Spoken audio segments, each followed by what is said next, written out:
है कि प्रत्येक क्वेश्चन के देख लीजिए, इसलिए मैं ऐसे कर देती है। अगर प्रत्येक क्वेश्चन का अपना देखना हो तो देख लिए घर पे, ठीक है। यहाँ पर बस हम खाली मेन हमारा जो पॉइंट हमारा समझ में आ लो वही हम पॉइंट मार लो, ठीक है।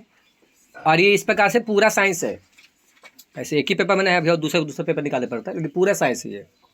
ये अध्याय में कोची है हमारा उतना स्टेशन नहीं है, हम तो लिखा है ऐसे रासायनिक परिवर्तन क्या होता है, क्या टॉपिक है हम पढ़ने के लिए, हम बस खाली रिवाइज करा कर निकल ले जाइए।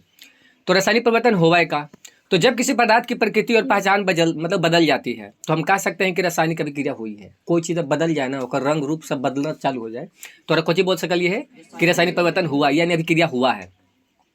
एगो में नोट करके लिखल है कि याद रखो कि भौतिक परिवर्तन में सिर्फ अवस्था बदलती है और नया पदार्थ नहीं बदलता। जब भौतिक परिवर्तन हुआ ना, ये रासायनिक परिवर्तन है, तो भौतिक परिवर्तन में हुआ है ना तो बस खाली अवस्था बदला है, ओकर का बोली कि नया पदार्थ नहीं बनता है, नया पदार्थ न बनने। अब थोड़ा सा अगर हल्का सा एग्जाम्पल बता दिए, जैसे मान के चलिए कि अगर बर्फ है और बर्फ पिघल गए तो पानी बनते, ठीक है। तो ऐसा ना है कि वो बिल्कुल नया प्रोडक्ट बन गए हैं, लेकिन वही अगर दूध है और अगर वो जम ले, रासायनिक परिवर्तन हो ले तो दही बन जीते, तो एकदम नया प्रोडक्ट बन ले। तो इस प्रकार से बोल रहे हैं। चल, दैनिक जीवन में रासायनिक परिवर्तन कैसे कैसे, तो गर्मियों में दूध का खट्टा हो जाना रासायनिक परिवर्तन का उदाहरण है। लोहे की कील पर जंग लगना, भोजन का पकना, हमारे शरीर में भोजन का पचना और हमारा सांस लेना, इस सब के सब कैसे है, केकर उदाहरण है, तो रासायनिक परिवर्तन के उदाहरण है, ठीक है। इतना इस तरीके से उदाहरण हो रहे हैं। रासायनिक अभिक्रिया के प्रेक्षण, तो कैसे पता चलेगा कि मतलब कि कैसे पता चलेगा कि अभिक्रिया हुई है, तो इन 4 नियमों से, ये 4 जो नियम है एरा से बदलाव देख सकते हैं, ये वाला नियम से, तो पता चल जाए कि हाँ कोई ना कोई परिवर्तन मतलब रासायनिक परिवर्तन हो ले है।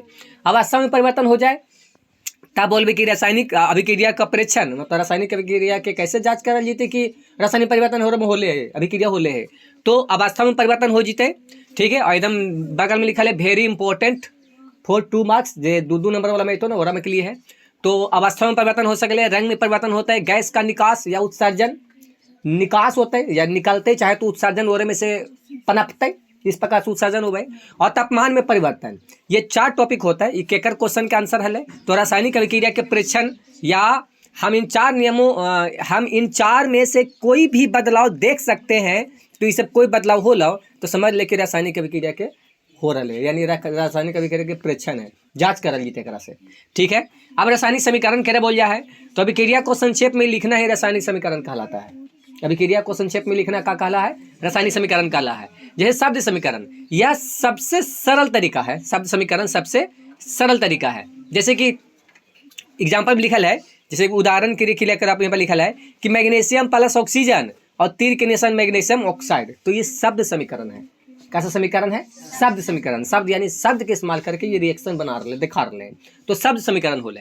अभिकारक क्या बोल जा है, ठीक है। तो वे पदार्थ जिनमें रासायनिक परिवर्तन होता है, ठीक है, वे पदार्थ जिनमें रासायनिक परिवर्तन होता है तो कुछ बोल जा है, अभिकारक बोल जा है। एक ठो भी नहाला होना चाहिए और आगे वहाँ पर बैठा के, पीछे घुसना नहीं है। पढ़ना पिछला साल पिछला वार में महीना में और सब कोई मतलब ना, जितना रिवीजन उतना नंबर। तो अभिकारक क्या बोल जाए, तो वे पदार्थ जिनमें रासायनिक परिवर्तन होता है तो कुछ बोल जाए, अभिकारक बोल जाए। सबके नजर यहाँ पर होना चाहिए, और जेकर नजर इन्होंने घसा को हम घसका देवो, पक्का माल छुट्टी नहीं देवो, ऊपर जाके बैठा देवो। और अगला है तो एलएचएस बोलो, यानी जो को भाग लेते ना, कोई भी रिएक्शन में भाग लेते तो अभिकारक बोले जाते, और वो हमेशा तीर की ही पट्टी होता है, जैसे यहाँ पर लिखा है अभिकारक। और उत्पाद क्या बोल जाए, तो अभिक्रिया में बनने वाले नए पदार्थ को उत्पाद बोलते हैं, मतलब कि जो नया पदार्थ कुछ बनते हैं, ऊपर देखिए तीर के निशान दे ले तो उत्पाद बोलबे। और तीर के अभिक्रिया की दिशा को दर्शाता है, अभिक्रिया की दिशा को दर्शाता है, मतलब कि एने पट्टे कुछ रख रहे हैं और पट्टे कुछ बन रहे हैं। तो कहने का मतलब है कि मान के चली ना कि अभिकारक देने कुछ रखा लिया है, दूध और थोड़ा सा मतलब दही वाला जो प्रक्रिया मठा उठा डाल उल कर रखा लिया है, तो ये पट्टी बन जीते कोची, तो बनते कोची दही बनते, तो दही ई पट्टी बनते, इन्हें की ही पट्टी रखा ली, ये पट्टी बनता है। तो ये तीर के निशान बतावा है ना कि अभिक्रिया इधर से रिएक्शन हुआ और इधर पट्टी कुछ बना, प्रोडक्ट कुछ बना, तरह बोल जाए उत्पाद, ठीक है। तो कुछ बना है तो उत्पाद, और जब कुछ भाग ले है तो कुछ बोल जाए अभिकारक बोला जाए है। तो ये हो गए। अब अगला टॉपिक है कि रासायनिक समीकरण लिखना। तो ये सब क्वेश्चन देखिए नहीं है, तो लेकिन थोड़ा सा सामने आ गए तो एकदम स्पीड में पार करके निकल जाए, लेकिन ये सब क्वेश्चन है तो रासायनिक समीकरण को कैसे लिखा जाता है, इतना डीप नहीं पूछे, नॉर्मल क्वेश्चन पूछा है, लेकिन फिर भी देख ली थोड़ा सा, ठीक है। यहाँ पे लिखा है कि हमेशा चेक करो LHS के परमाणु और RHS के परमाणु, यहाँ पे साइड में इसलिए लिखा है ऐसे ना कि अगर वो बराबर ना होलो ना तो समझ लीजिए कि तो रिएक्शन सही नहीं होलो पहला। और अगर हाँ अगर हो भी जाए कि बाई चांस ये ना कह सकले कि रिएक्शन सही ना है, लेकिन हाँ ये सही है कि जब तक वो बराबर ना होले जब तक ओरा छोड़ना, ताकि जब तक छोड़ दें तभी हुई तक कंकाली समीकरण जब करल जाए तब ना संतुलित समीकरण, ये प्रक्रिया से चले कर आगे बढ़ाओ। तो शब्दों की जगह रासायनिक सूत्र का भी उपयोग करते हैं। तो रासायनिक समीकरण जैसे कि Mg + O2 बन गए MgO, इस तरह के समीकरण को ढांचा रासायनिक समीकरण कहते हैं। कुछ बोल जाए रासायनिक समीकरण एरा में कुछ इस्तेमाल कर जाओ एक पहले वाले कुछ, तो एक पहले वाले शब्द समीकरण, शब्द के इस्तेमाल करके ना कोई समीकरण लिख लिया शब्द के इस्तेमाल करके। यहाँ पे कोई चीज़ इस्तेमाल करके लिख रही है तो यहाँ पे लिख रही है संकेत के इस्तेमाल करके। जैसे मैग्नीशियम के लिए Mg हो गए, ऑक्सीजन के लिए O के 2 परमाणु है, तो इसी प्रकार से यहाँ पर संकेत वाले के इस्तेमाल कर रही है। तो इस प्रकार के समीकरण के ढांचा को रासायनिक समीकरण कहते हैं। ये जो समीकरण है तो कौन सा समीकरण बोल जाता है? रासायनिक समीकरण बोल जाता है। यह समीकरण असंतुलित है क्योंकि तीर के दोनों ओर तत्वों के परमाणु की संख्या समान नहीं है। यहाँ देखिए Mg, यहाँ पे Mg तो एक गो है, लेकिन O यहाँ पे देखिए 2 गो है, यहाँ पे O को के गो है, एक गो है, तो ये असंतुलित समीकरण है, संतुलित न है। तो वो सबके लिए तो ठीक है। चल अब संतुलित रासायनिक समीकरण का महत्व क्या है? तो संतुलित रासायनिक समीकरण को मतलब समीकरण को संतुलित करना क्यों जरूरी होता है?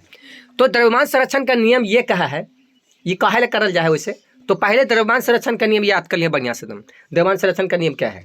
तो द्रव्यमान संरक्षण का नियम ये बोला है कि किसी भी रासायनिक अभिक्रिया में द्रव्यमान का ना तो निर्माण होता है ना ही विनाश होता है। जैसे हम बोला लिया थोड़ा ये सब तुम लोग बहुत बढ़िया से डीप में पढ़ा दिए है कि जैसे कि 2 किलो दूध है और थोड़ा सा मान के चल के 50 ग्राम और हम दही डाल रही है, तो ओरा से जो बनते ना प्रोडक्ट बनता है, तो जो दही प्राप्त होते हैं हमारा, तो 2 किलो 50 ग्राम प्राप्त होते हैं। ये ना कि 2 किलो नहीं लियो 50 ग्राम हो और 50 ग्राम हमारा दही मिलते बनता है, ऐसा ना है।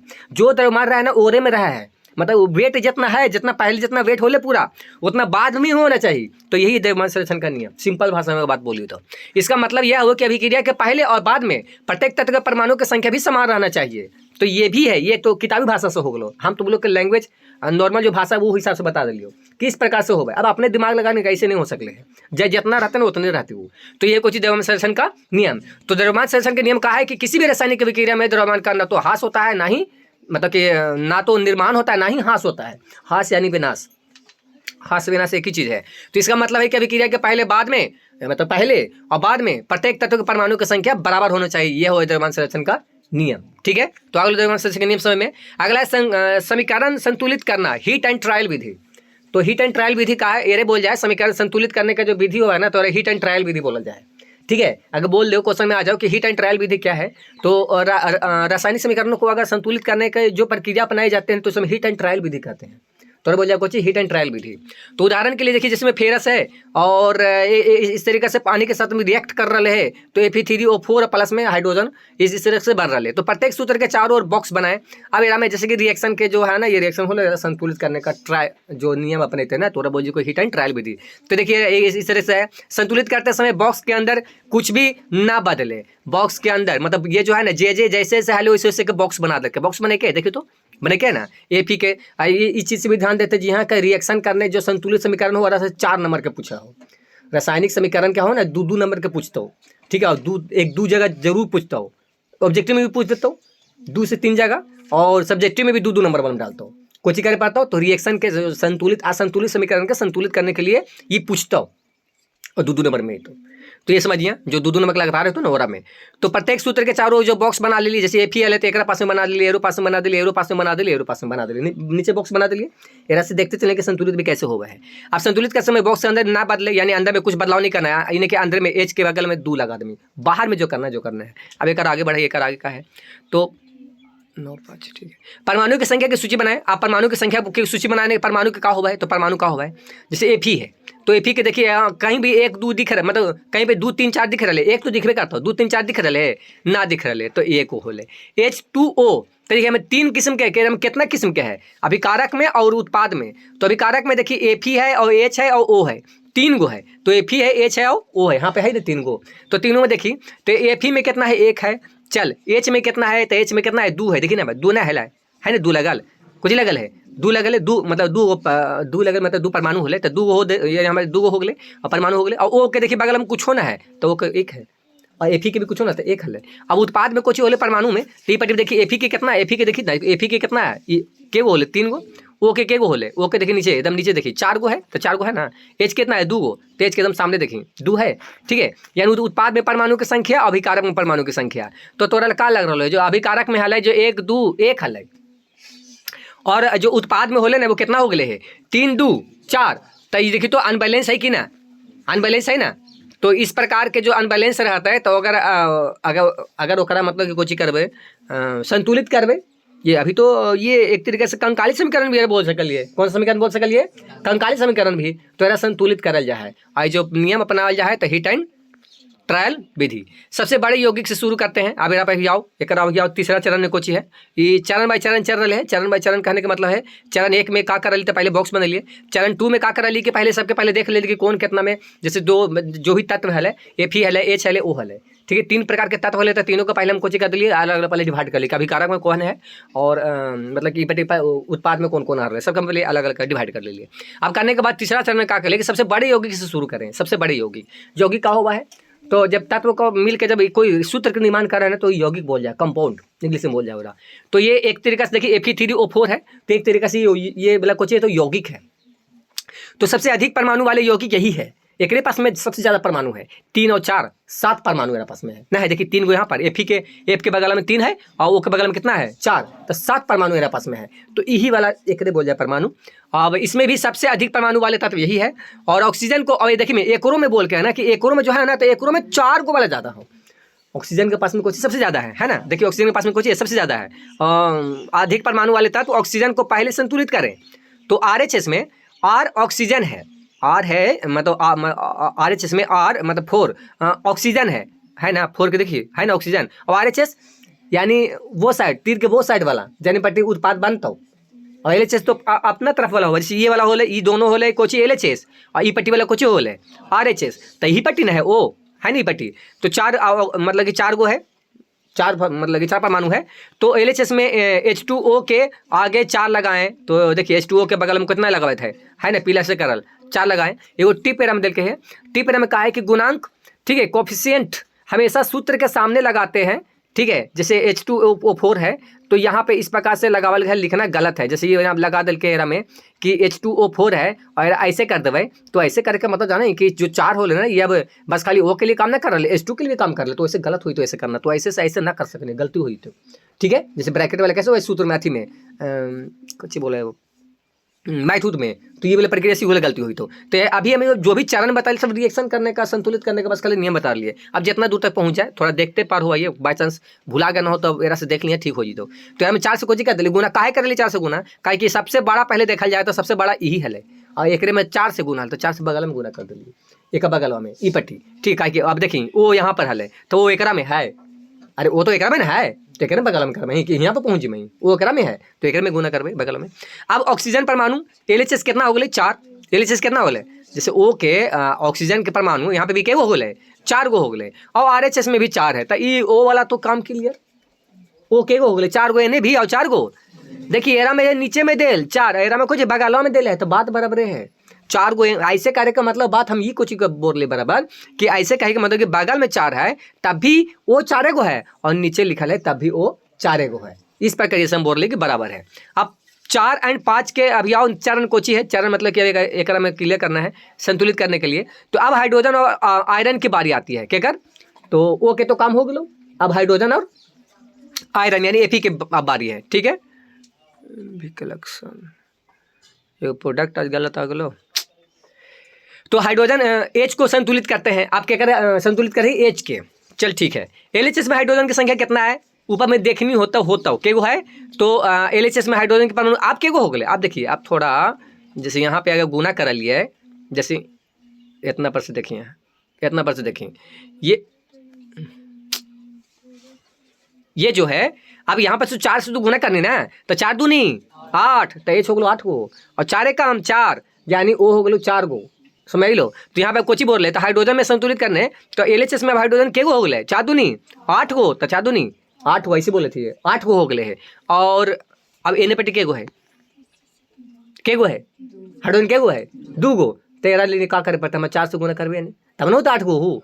चले कर आगे दिखाइए, हम संतुलित करने के लिए इतना जरूरी ना लो उतना, देखिए 50 से हम गुना कर देते ना 4 दूनी 8 गो, यानी अब देखिए हाइड्रोजन भी बराबर और ऑक्सीजन भी बराबर, और Fe के गो है 3 गो। आप देखिए आयरन को संतुलित करें तो RHS में आयरन के गो है 3 गो, ये पटना है 3 गो यहाँ पर, यही ना RHS है तीर के साइड वाला, तो 3 गो है। अब LHS में Fe के 3 बगल में लगा दे पट्टी यहाँ पर, तो यहाँ पर देखिए पीला कलर में है ना लगा वाल, तो ये जो पूरा के पूरा जो लास्ट में जो होला है, अब मेरा कंकाली समीकरण है बोल सकलिए, अब ये संतुलित समीकरण होला है। तो एक में हम तुम लोग के 2 नियम पता चल गए, ठीक है। अब लास्ट में कोची है 6 और 7 में अंतिम चरण में भौतिक अवस्था का हो रहे हैं, तो जांच कर ले, अब जांच कर ले, वहाँ पर तो पता चल ही गए कि LHS में भी 3 गो, RHS में भी 3 गो, कोची Fe, अब LHS में भी 3 गो और RHS में भी 3 गो, H के गो है, तो H हाइड्रो मतलब कि हाइड्रोजन की बात करिए तो LHS में 8 गो, तो RHS में भी 8 गो, और ऑक्सीजन में LHS में भी 4 गो, तो RHS में भी 4 गो। अब ये जब दोनों बराबर हो गए, अब इसे कहते हैं संतुलित समीकरण।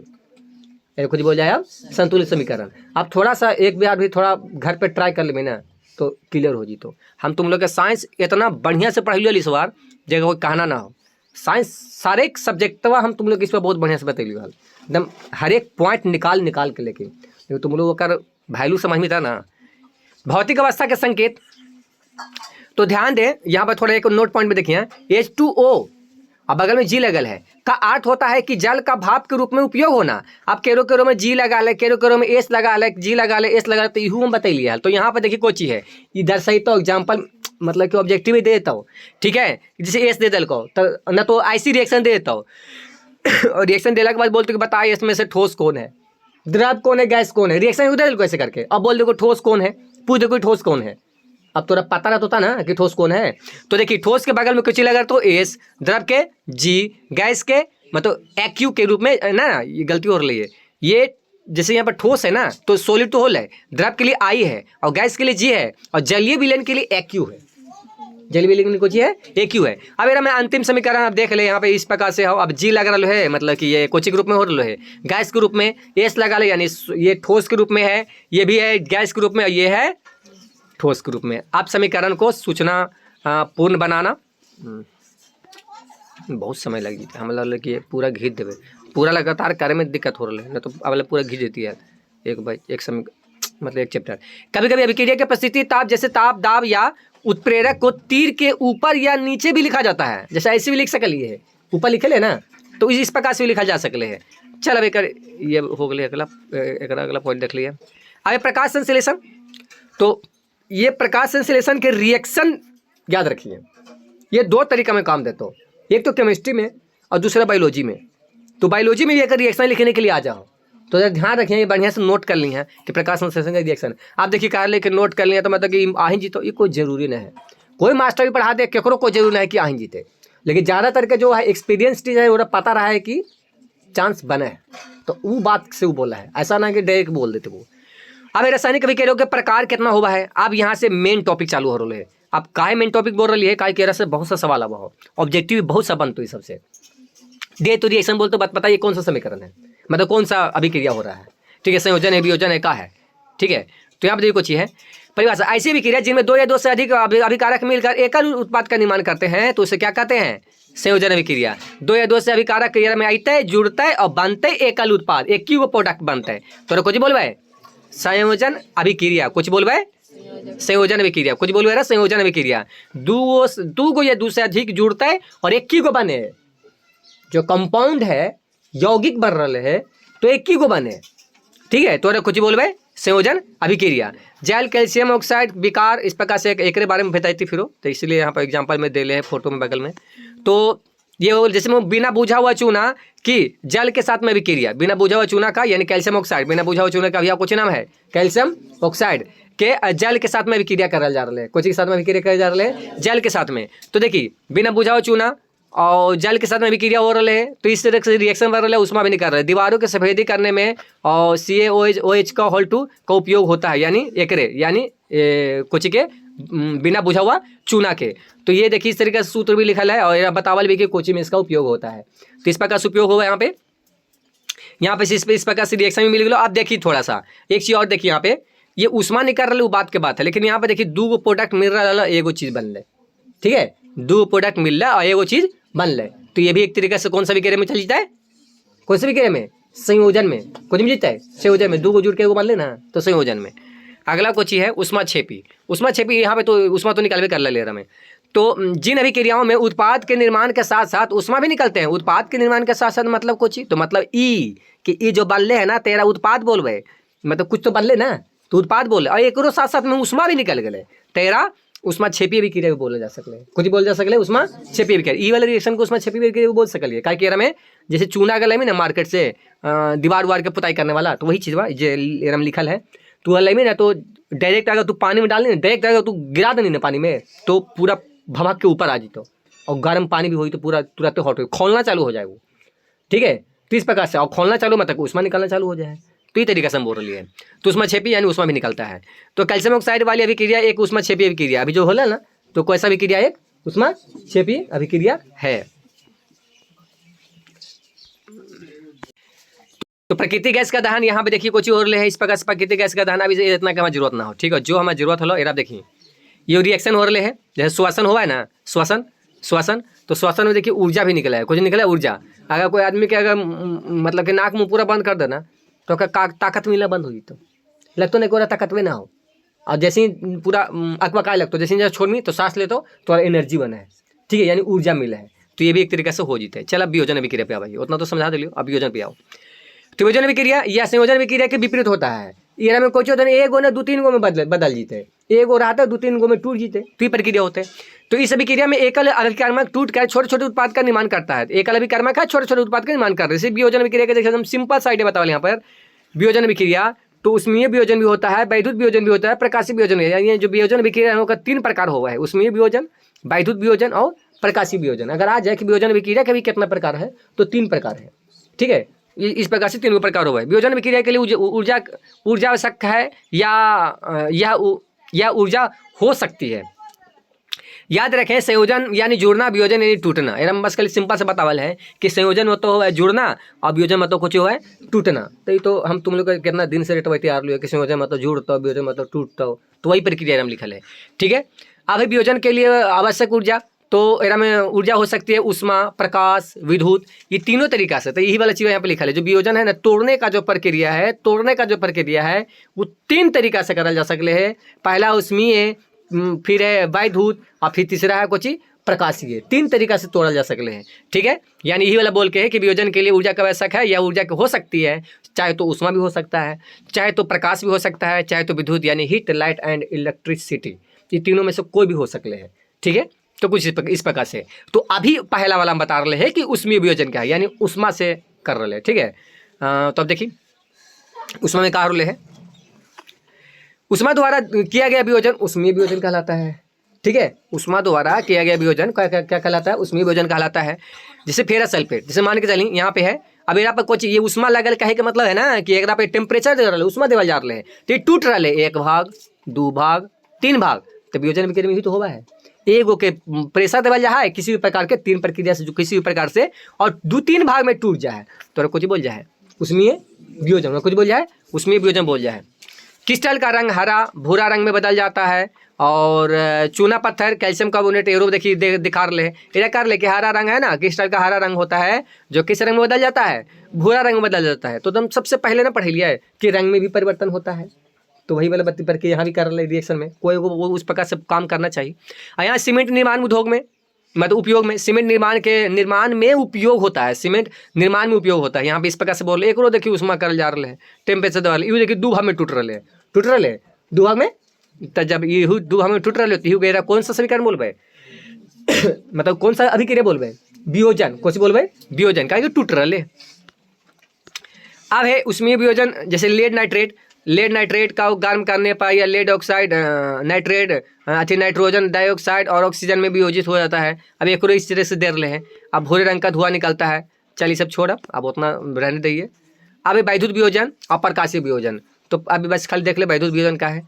तो विद्युत धारा प्रवाहित होने पर होने वाला वियोजन, जैसे जल का वैद्युत अपघटन, तो इस प्रकार से तो जल का वैद्युत अपघटन हो रहे, यानी एक में अगर करंट दे रहे तो ये 2 भाग में टूट रहे, के भाग में टूट रहे 2 भाग में, तो वैद्युत वियोजन, विद्युत के द्वारा जो वियोजन होले तो बोला वैद्युत वियोजन, और प्रकाश के द्वारा होते वियोजन तो कुछ बोल प्रकाशीय वियोजन। तो सूर्य के प्रकाश की उपस्थिति में होने वाला वियोजन प्रकाशीय वियोजन, और विद्युत के द्वारा विद्युत धारा प्रवाहित करने पर होने वाला वियोजन विद्युतीय वियोजन, और ऊष्मा के द्वारा होने वाला वियोजन ऊष्मीय वियोजन। तो इस प्रकार से बताएं जलीय वियोजन के इतना प्रकार में।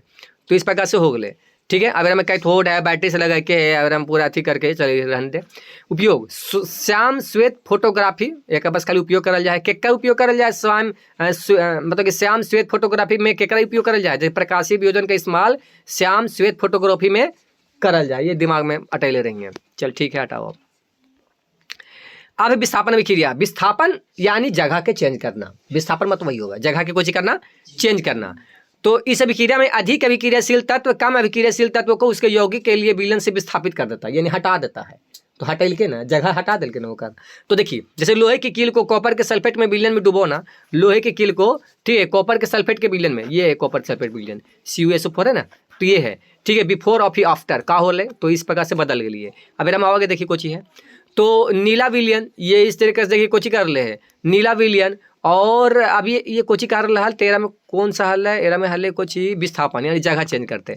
तो देखिए तो जगह कुछ चेंज हो रही है कि ना।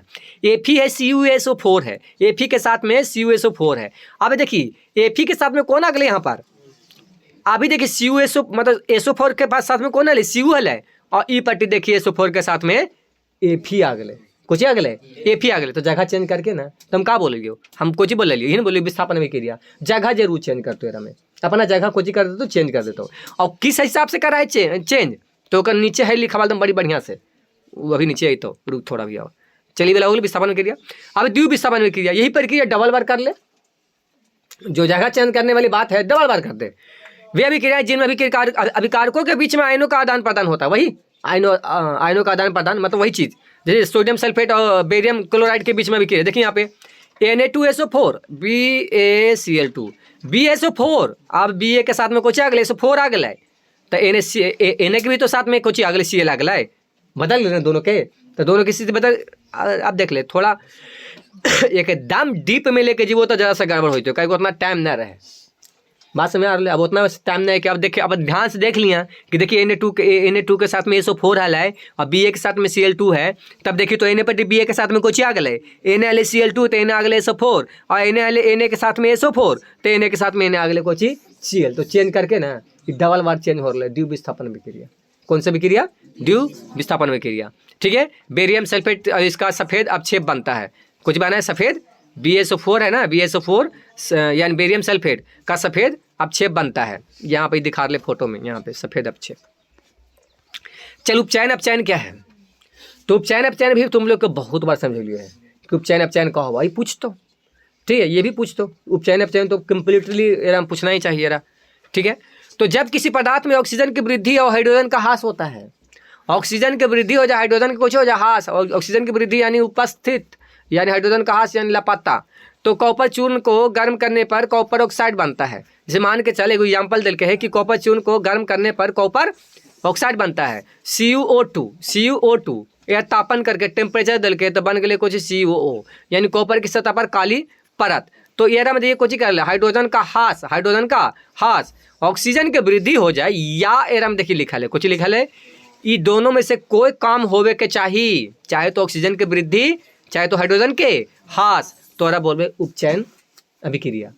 दोनों में से कोई चीज़ होना चाहिए, चाहे तो ऑक्सीजन की वृद्धि हो जाए चाहे तो हाइड्रोजन के ह्रास हो जाए, ये दोनों में से कोई चीज़ अगर हो लाओ तो कोची का भी कोची उपचयन अभिक्रिया बोलवे। कौन सा अभिक्रिया बोलवे, उपचयन अभिक्रिया। अब देखी तो एकरा में CU में देखी तो वो कोची हो गए है, आ गए है कि खत्म हो गए है, आ गए ना, तो कोची काल के चाहे तो हाइड्रोजन खत्म हो जाए न तो ऑक्सीजन वृद्धि हो जाए। तो तेरा में हाइड्रोजन तो ना हल है लेकिन ऑक्सीजन वृद्धि हो गए, हाँ तो ठीक है, अब मतलब कि उपचयन अभिक्रिया है, कम से कम वो तो अले ना, कोई तो एक काम करके ना। तो इस प्रकार से अब चयन में का हो रहे हैं, तो जब किसी पदार्थ में ऑक्सीजन का ह्रास और हाइड्रोजन की वृद्धि, यानी एक में याद ले है, यू ध्यान में रखिए।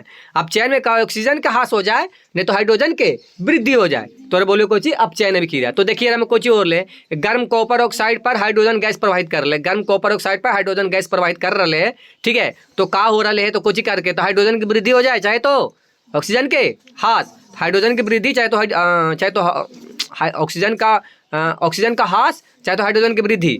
तो बताओ तेरा में कोची हो ले, यहाँ पे देखिए तो एरा में कोची हो ले, ऑक्सीजन के में ह्रास है कि वृद्धि है। यहाँ पे देखिए एरा में देखिए काली परत में भूरे रंग की जम जाती है, तेरा में कोची हो रहा है देखिए तो एरा में हाइड्रोजन की वृद्धि है, हाइड्रोजन की वृद्धि है, हाइड्रोजन की वृद्धि है। देखिए ना एरा में, यहाँ देखिए सीयू के पास में, देखिए सीयू के पास में, देखिए सीयू के पास में एरा में देखिए तो ऑक्सीजन का हास, तो सीयू के साथ में यहाँ पे देखिए तो ओ है, ओ एरा में है, ओ एरा में है ये ना, सीयू ओ एरा में ओ है, एरा में ओ है ना है, यानी ऑक्सीजन का कुछ हो गए है, हास हो गए, खत्म हो गए, वो एक में से निकाल गए, तो कुछ हो गए अपचयन। और ये जब दोनों अभिक्रिया साथ साथ हुआ है ना, तेरे बोले रेडॉक्स अभिक्रिया। ठीक है, अब जब परिभाषा कुछ बनता है कि जब दोनों अभिक्रिया साथ साथ में होती है, यानी अपचयन भी हो जाए उपचयन भी हो जाए, जब दोनों साथ साथ में होता है तो कुछ बोलवे रेडॉक्स अभिक्रिया।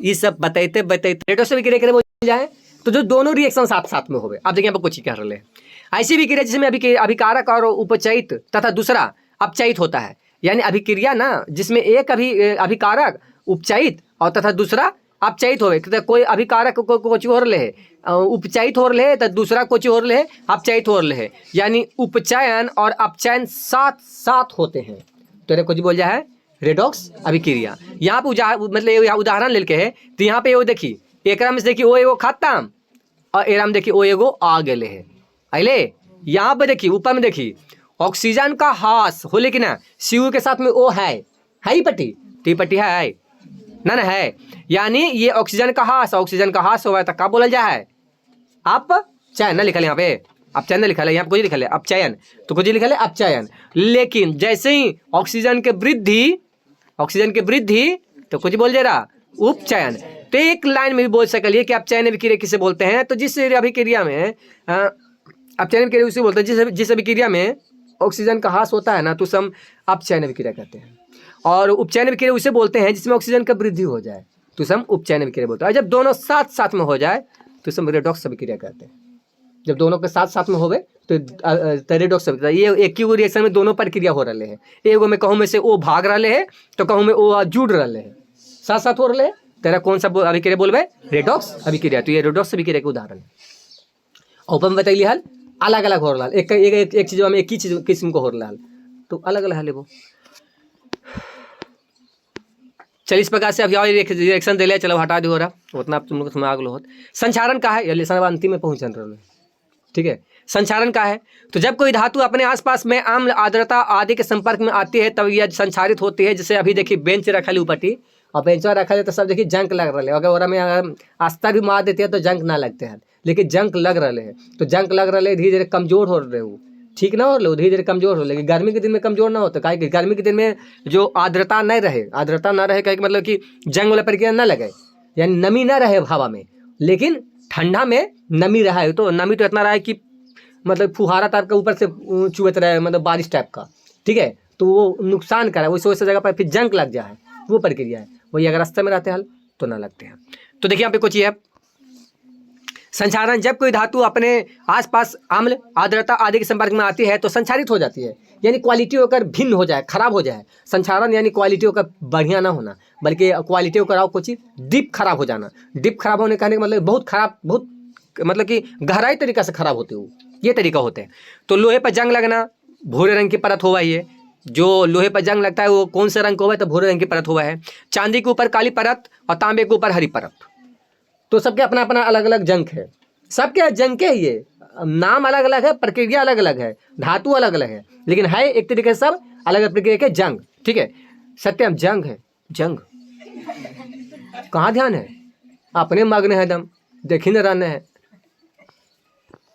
अब एक अगला कुछ विकृत गंधिता। विकृत गंधिता केरे बोल जाए, विकृत गंधिता केरे बोल जाए, वसा युक्त वाला चीज अगर खत्म हो जाए ना, तेल उल वगैरह खत्म हो जाए, तेल वगैरह में निष्कासित हो जाए, ठीक है, तो ओकरा ना मतलब कि विकृत गंधिता बोल सके, ओकरा में अलग किस्म का ही स्मेल आना चालू हो जाते। यानी वसायुक्त और तैलीय खाद्य सामग्री का उपचयित होने पर स्वाद और गंध में, उपचयित होने पर मतलब निकल जाता है तेल से, और में से तेल कुछ निकल जाए है, बाहर आउट हो जाए, ठीक है। तो ये प्रक्रिया हो जाए तो स्वाद और गंध बदल जाता है, ठीक है। तो बचाओ तो ऑक्सीकारक को जो ऑक्सीडेशन हो रहे हो वो रोकल जाए, ऑक्सीकारक को रोकल जाए। चिप्स बनाने वाले पैकेट में ऑक्सीजन को हटाकर नाइट्रोजन गैस भरा जाता है, ठीक है। ऑक्सीजन के हटा के कुछ भरल जाए, नाइट्रोजन गैस भरल जाए ओरा में। अगर नाइट्रोजन गैस और निकाल देवल जाए ना तो पूरे के पूरे चिप्स मतलब कि खराब हो जाते। अभी चिप्स के पैकेट खोल में ना तो हम तैलीय अवस्था रहता, मतलब कि तेल जैसा अंश रहता, इसीलिए वो कायम है। और वो कायम रहे जैसे चलते हम नाइट्रोजन गैस भर देवल जाए। अगर वही अगर ना भरा रहे, ठीक है, और जाली के रूप में आवे, हवा आर पार होवे ओरा में, तो मजाल हो कि 2 से 4 दिन टिकते वो खराब हो जाते, ये प्रक्रिया होते वो। तो ये होली विकृत गंधिता। तो विकृत गंधिता करे बोल जाए वसायुक्त या तैलीय खाद्य सामग्री का उपचयित होना, स्वाद गंध में बदल जाना, ये बोल जाए कुछ विकृत गंधिता। ये अभी होलो पूरा।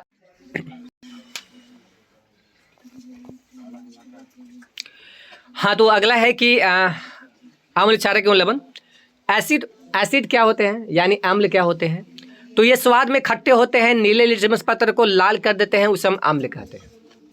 ठीक है। एक और है याद रखने का, अनील, यानी यानी आम्ल, नी यानी नीला, यानी अब रिएक्शन होके कर दे के कुछ लाल, कुछ कर दे के लाल, यानी अनील। यानी अनील का एक मतलब है कि कुछ कर रहे आ नी और ला, आ नी और ला, आ से आम्ल और नी से नीला, तो होते कुछ ला यानी लाल, यानी कुछ करता है आम्ल कुछ होता है तो स्वाद में खट्टे होते हैं, तो नीले लिटमस पत्र को लाल कर देते हैं। अगर ये वाला याद ना रहा हो तो अनिल याद रखें, तो एकदम याद रहता तो फिर आई तो बहुत बोला जा रहा अनिल, आगे बुला लियो का है।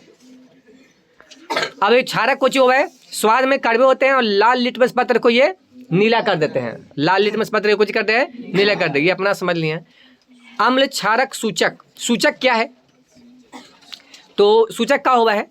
तो वे पदार्थ जो बताते हैं कि कोई पदार्थ अम्ल है या क्षारक है, या अपने रंग या गंध में परिवर्तन करके सूचना देते हैं। तो ये कुछ बोल जाए, हाँ, तो ये कुछ बोल जाए अम्ल मतलब सूचक बोल जाए, कुछ बोल जाए सूचक बोल जाए। वे पदार्थ जो बताते हैं कि कोई पदार्थ अम्ल है कि कोई पदार्थ क्षार है, यानी क्षारक है कि अम्ल है।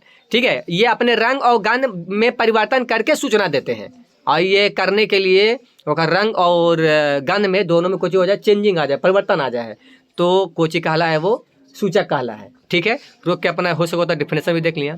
सूचकों के प्रकार कितना है? तो प्राकृतिक सूचक, पहला है नेचुरल यानी प्राकृतिक सूचक।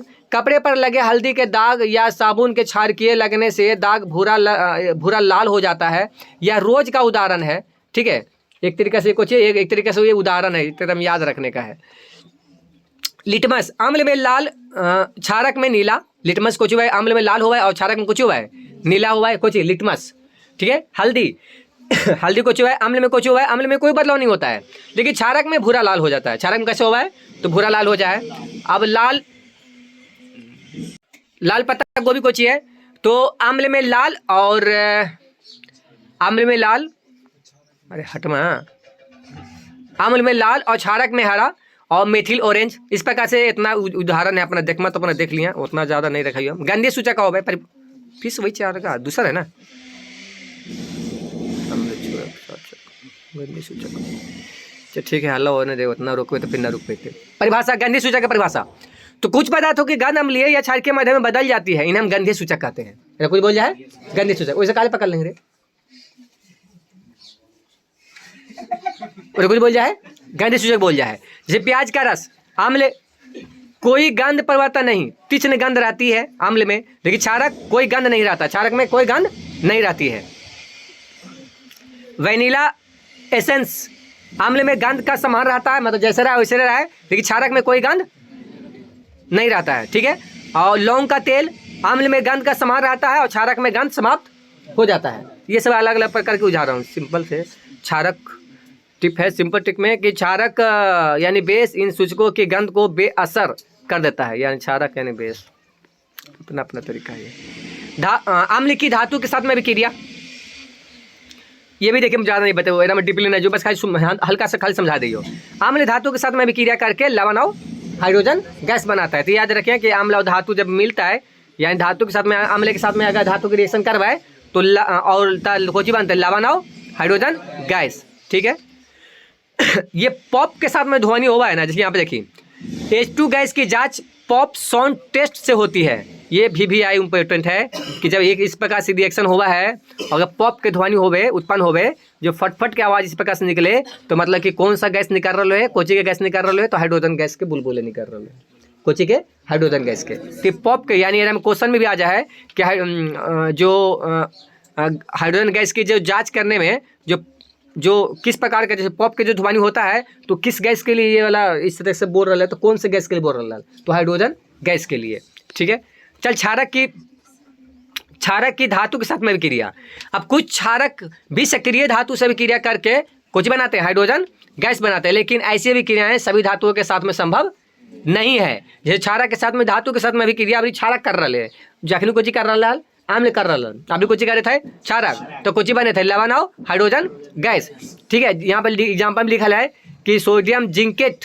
ठीक है, सोडियम जिंकेट का सूत्र परीक्षा में अक्सर पूछा जाता है, रट लो। सोडियम जिंकेट Na2ZnO2, तो सोडियम जिंकेट का ये सूत्र है। ठीक है, अपना हो तो अपना घर पे ट्राई कर लिया। ठीक है, ये कुछ है सोडियम जिंकेट का सूत्र।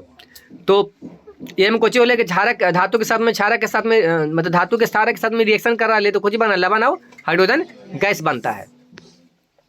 अम्ल की धातु कार्बोनेट और मतलब या हाइड्रोजन कार्बोनेट से अभिक्रिया।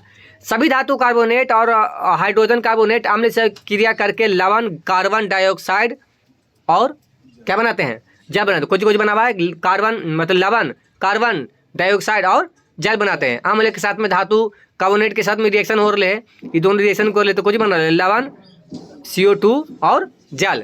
अम्ल और धातु हाइड्रोजन कार्बोनेट के साथ में रिएक्शन हो रहे हैं तो कुछ बन रहा है लवण CO2 और जल। तीन बोल के लवण कार्बन डाइऑक्साइड और जल बनता है। कब? जब सभी धातु कार्बोनेट हाइड्रोजन कार्बोनेट के साथ में यानी कार्बोनेट चाहे तो हाइड्रोजन कार्बोनेट के साथ में रिएक्शन करते हैं तो लवण कार्बन डाइऑक्साइड एवं कुछ बनता है, जल बनता है। याद कर लेंगे, ये वही चीज़ है, बस कॉल कर दे उतना।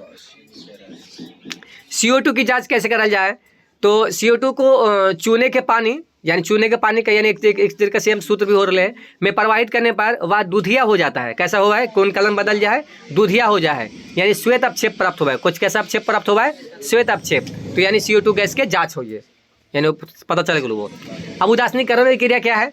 जब अम्ल एवं क्षारक परस्पर अभिक्रिया करते हैं तो वे एक दूसरे के प्रभाव को समाप्त कर देते हैं। अम्ल और क्षारक जब दोनों परस्पर अभिक्रिया करें कि होने से तू भी आ जाओ तेने से हमू आ जाओ, तो एक दूसरे के जो मतलब कि प्रभाव है ना वो कुछ हो जाए, नष्ट हो जाए उन लोग के।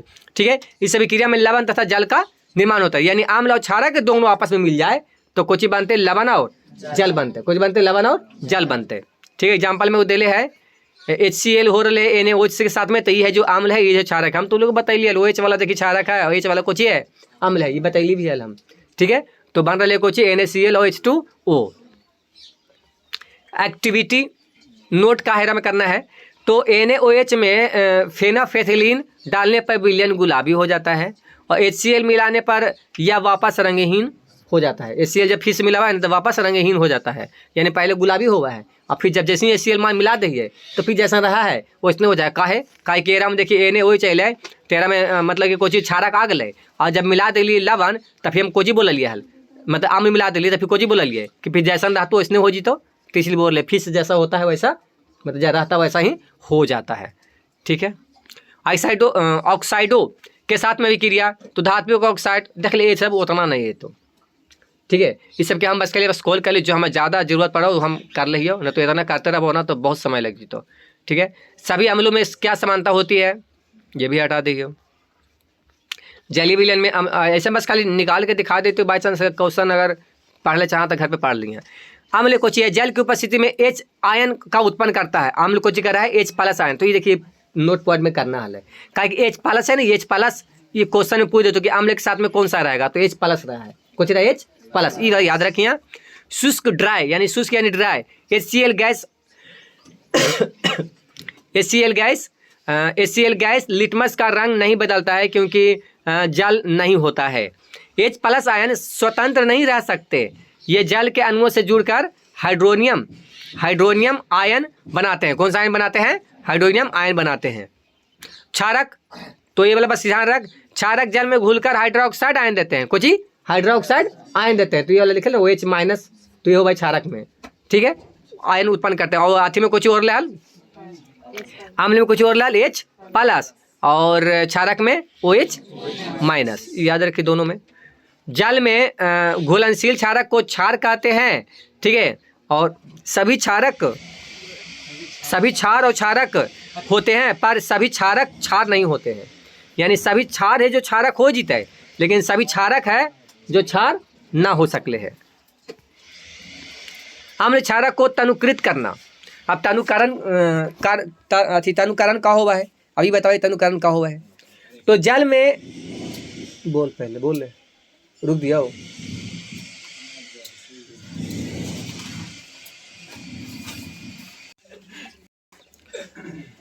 आम्ल क्षारक को तनुकृत करना कहो है। तनुकरण क्या है? जल में अम्ल या क्षारक मिलाने पर आयन की सांद्रता जैसे इस प्रकार से में प्रति इकाई आयतन में कमी हो जाती है। इस प्रक्रिया को तनुकरण कहते हैं। इस प्रक्रिया को कुछ बोल जाए तनुकरण बोल जाए। जल में अम्ल या अथवा यानी क्षारक का घुलना एक अत्यंत ऊष्माक्षेपी अभिक्रिया है। कैसा अभिक्रिया है? ऊष्माक्षेपी अभिक्रिया है। अब एक करेक्ट मेथड का है तो हमेशा अम्ल को धीरे धीरे जल में मिलाना चाहिए, ना कि जल को अम्ल में, यानी जल को अम्ल में डालने पर उत्पन्न अत्यधिक ऊष्मा से मिश्रण बाहर आ सकता है और आप जल सकते हैं। मतलब कि हाथ भी जल सकते हैं, कांच का पात्र भी टूट सकता है। यानी जब भी कुछ इस प्रकार से डालना हो ना तो धीरे धीरे अटेंडम पूरा ना कि एकदम टूट जाए और आग उग लग जाए, तो जल उन्मूलन हो जाए हाथ में। विलयन कितने प्रबल होते हैं ये पीएच स्केल से नापा जाए। अब ये पीएच स्केल ज़्यादा इंपॉर्टेंट है। किसी विलयन में उपस्थित हाइड्रोजन आयन की सांद्रता ज्ञात करने के लिए एक स्केल, यानी एक स्केल जो हुआ है ना तो वो खुद बोल जाए पीएच स्केल बोला जाए। पी सूचक है और पुषांश पोन्टेज का अर्थ, जिसका अर्थ है शक्ति। एक मतलब पी पर कुछ और ले, शक्ति और ले। स्केल में 0 से मतलब 0 यानी अधिक अम्लीयता और 14 यानी अधिक क्षारीयता। यहाँ पे देखिए फोटो में बना बिल्कुल बढ़िया से, ये 0 है तो बढ़ती अम्लीयता को प्रदर्शित कर रहा है, यानी प्रकृति को दिखावा है। और ये बढ़ती हुई क्षारक प्रकृति है, यानी बढ़ते जा रहे हैं, कुछ और ले बढ़ते जा रहे हैं। यानी H प्लस आयन की सांद्रता में वृद्धि, तो जितना वृद्धि होता है तो वो अम्लीय ज़्यादा होते जी। तो और OH आयन की सांद्रता में वृद्धि, अगर OH आयन मतलब कि इस प्रकार से होते गए, सांद्रता वृद्धि होते गए तो कुछ होते क्षारक। तो यहाँ से क्वेश्चन है तो कि अगर किसी जो कोई भी विलयन या कुछ भी इस प्रकार से जले उले कुछ भी ऐसा मान ले और बोल देना कि उसका pH मान 7 है तो वो उदासीन होगा कि क्षारीय होगा कि अम्लीय होगा? तो उदासीन। अब 7 से कम हो जाए, 5 हो जाए, 5.5 हो जाए, 6.9 ने का ना होवे तो कम है, वो कुछ कम है। तो एक तरीका से कुछ होता है अम्लीय में जीते। तो इस प्रकार से अम्लीय उदासीन आओ कुछ में क्षारीय में बदला है। तो ये तुम लोग को पता है। अब यहाँ पर देखिए कुछ है 7 यानी उदासीन विलयन, ये कोची है 7 से कोची है पीएच जो है वो 7 से कोची हो, मतलब पीएच 7 से 12 यानी अम्लीय विलयन। अम्लीय विलयन ये बतैलियो नहीं, एक बतैलियो नहीं बल बात, यानी अगर ई पट्टी बढ़ लो, अगर ई पट्टी बढ़ लो तो अम्लीय, अगर ई पट्टी बढ़ लो तो क्षारीय, अब बीच में रह लो 7 के पास में तो कोची उदासीन। तो एक पर ध्यान रखिए, वही चीज़ है। कुछ सामान्य पदार्थों का पीएच मान तो याद कर लिया, ये जरूरी है ये, ठीक है। रक्त का पीएच मान जो 7.4 या अक्सर 1 मार्क्स में आता है या हल्का क्षारकीय होता है। कैसा होगा? हल्का को जो है क्षारकीय होगा, यानी 7.4, यानी रक्त का पीएच मान कितना होगा? 7.4। अब एक एकदम टिकॉट में करके मारा लो, इस प्रकार से बना लो। याद रखें कि रक्त का पीएच मान, अब तुम लोग पीएच मान हम सारा चीज याद करवा दिया, उन्हें दिन में पूरा बोल दिया। हो सके तो रक्त ना पूछो, कुछ आओ के पूछ देते तो 5-6-7 किस्म के हल है, तोरा से क्लियर हुई चलू। तो प्रबल अम्ल स्ट्रॉन्ग एसिड का है तो एक कुछ जठर रस, ठीक है, का हुआ है एक जो पीएच मान कितना 1.2। दुर्बल अम्ल यानी नींबू का रस दुर्बल अम्ल में कहा लेता है, एक कितना हुआ 2.2। टमाटर का रस 2 मतलब 4.0, ठीक है। शुद्ध जल 7.0, रक्त 7.4। एक देख रहे थोड़ा सा एक दिमाग लगा, थोड़ा सा दिमाग लगाइए, ज़्यादा ना। एरा में देखिए वो देखिए इस प्रकार से हो ना, तीर्थ जैसे कि समरूप कैसा हुआ है उस प्रकार से दे लिया। और एरा में देखिए हम डायरेक्ट लिखा है शुद्ध जल, एरा में कोई आगे वैसा निशान ना लगा हुआ है। तो एक मतलब हुआ है लगभग, एक मतलब कुछ हुआ है लगभग एकदम आस पास में। तो एक मतलब यही बात बोल रहा है कि आस पास में एकदम लगभग। और यहाँ पे देखिए 7 के आगे कुछ न लगल है लगल कुछ ना, एकदम पक्का एकदम शुद्ध जल हुआ है, एकदम ये कुछ हुआ है उदासीन हुआ है, एकदम नेचुरल, ठीक है। ये कुछ हो ले एकदम उदासीन हो ले। अब दुर्बल क्षारक का है तो मिल्क ऑफ मैग्नीशिया कोई दुर्बल क्षारक है, जैसे 10 है कर पीएच मान कितना है 10 है। इस प्रकार से 14 भी होगा सोडियम हाइड्रोक्साइड के। चल छोड़, अब अगला टॉपिक में आओ कि दैनिक जीवन में पीएच का महत्व क्या है। दैनिक जीवन में पीएच का महत्व क्या है? तो हमारा शरीर 7.0 से लेकर 7.8 परास यानी रेंज के बीच में कार्य करता है। वर्षा का जल रेन वाटर यानी जब वर्षा के जल का पीएच मान 5.6 से कम हो जाता है तो वह अम्लीय वर्षा कहलाता है। कौन सा वर्षा कहलाता है? अम्लीय वर्षा। कब होता है? जब 5.6 से कम होते है तब। यह नदी के जल के पीएच को कम और जलीय जीवों के लिए क्या होता है?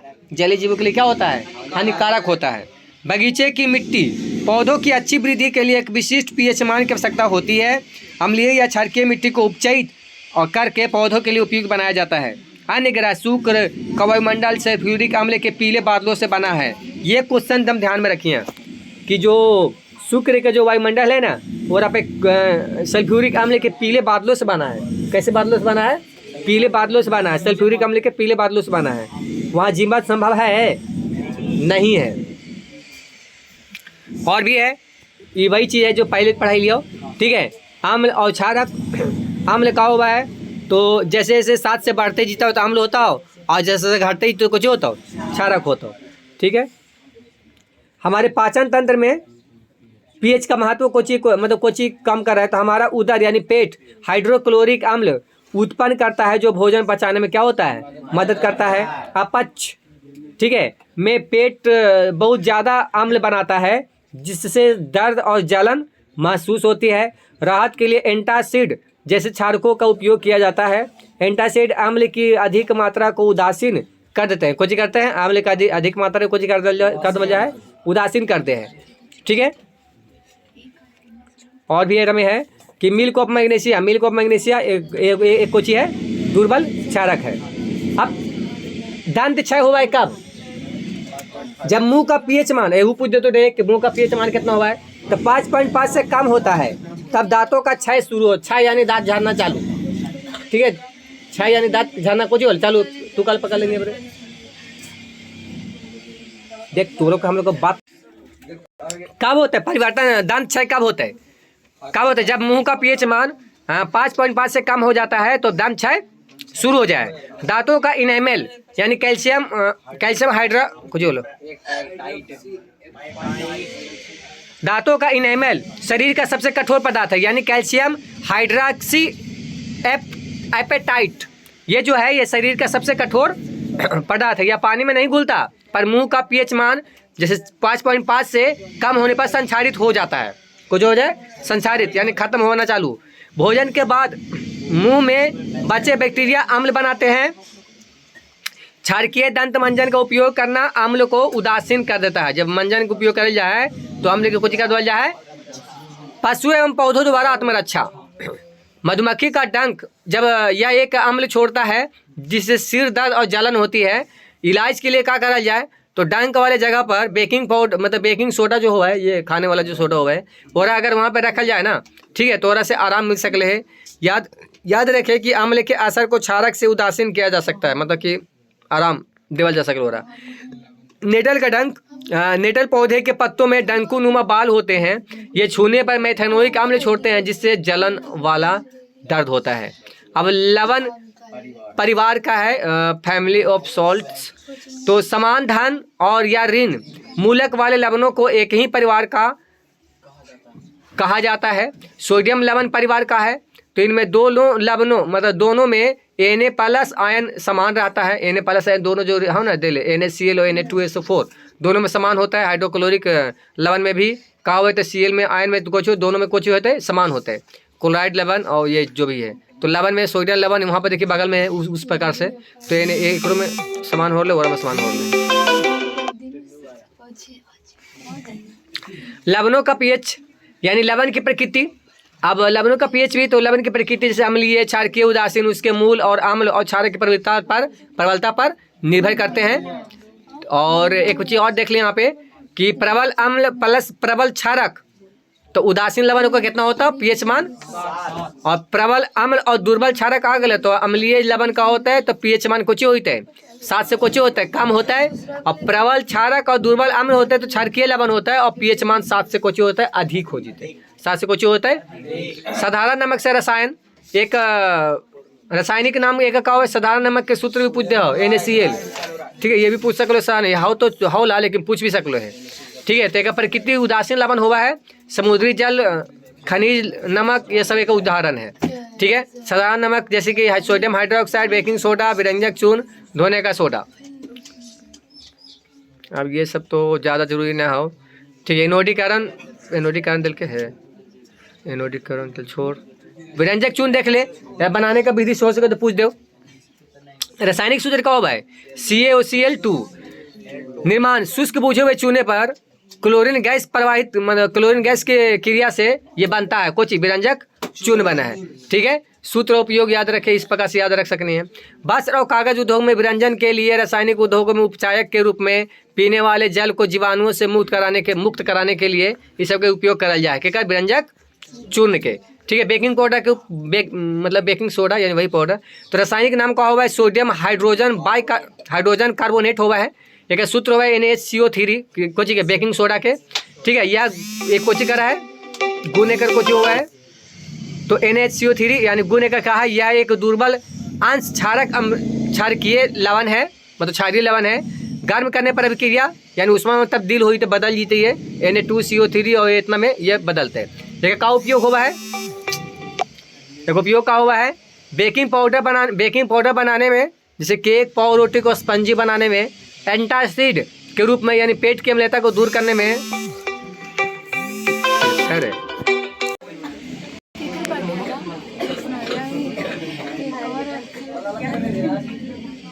अगला कुछ है रासायनिक सूत्र पहले नहीं बोला।